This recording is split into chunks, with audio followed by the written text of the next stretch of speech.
Assalamualaikum warahmatullahi wabarakatuh. Alhamdulillahirabbil alamin. Wassalatu wassalamu ala asyrafil anbiya'i wal mursalin wa ala alihi wa sahbihi ajma'in.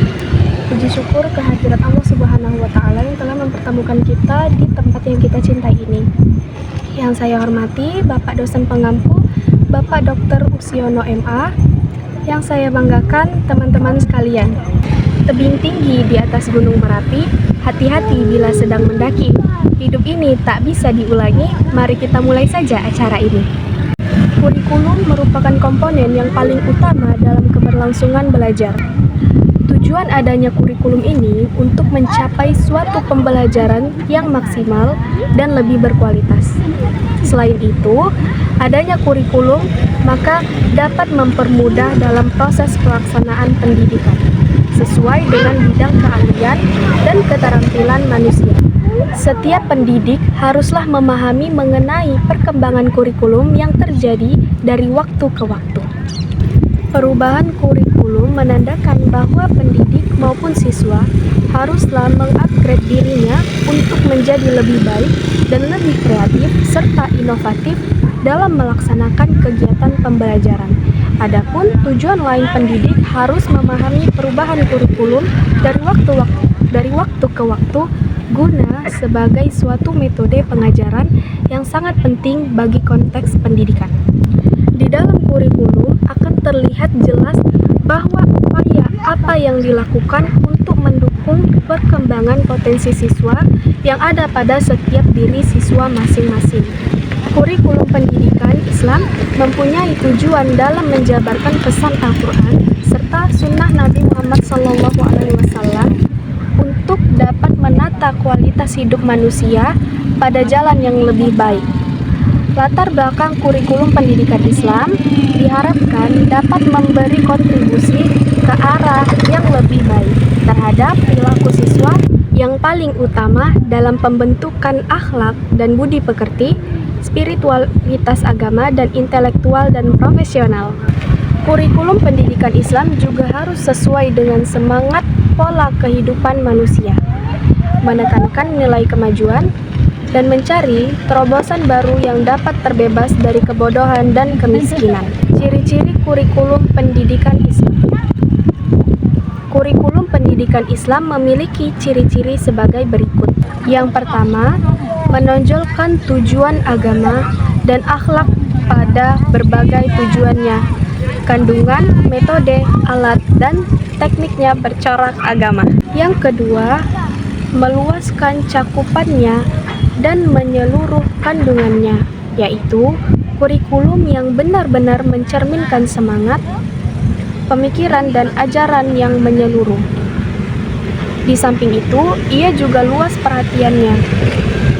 Ia memerhatikan bimbingan dan pengembangan terhadap segala aspek pribadi pelajar dari segi intelektual, psikologis, sosial, dan spiritual. Yang ketiga, bersikap seimbang di antara berbagai ilmu yang dikandung dalam kurikulum yang akan digunakan. Selain itu, juga harus seimbang antara pengetahuan yang berguna bagi pengembangan individual dan pengembangan sosial. Masalah dalam kurikulum pendidikan Islam saat ini dapat mencakup beberapa aspek, seperti relevansi, integrasi, dan implementasi. Berikut ini adalah beberapa masalah utama dan solusi yang dapat diterapkan. Yang pertama, kurikulum yang kurang relevan dengan era modern. Masalahnya, kurikulum seringkali terlalu fokus pada aspek tradisional sehingga kurang relevan dengan kebutuhan zaman seperti teknologi, keterampilan, dan isu-isu global. Solusinya, mengintegrasikan ilmu agama dengan ilmu pengetahuan modern, memperkenalkan mata pelajaran berbasis teknologi dan keterampilan hidup atau life skill, melakukan kajian rutin untuk memperbarui kurikulum sesuai perkembangan zaman. Masalah yang kedua yaitu dualisme pendidikan Islam dan umum. Masalahnya, pendidikan pendidikan Islam sering terpisah dari pendidikan umum, sehingga siswa tidak mendapatkan pemahaman holistik antara ilmu agama dan duniawi.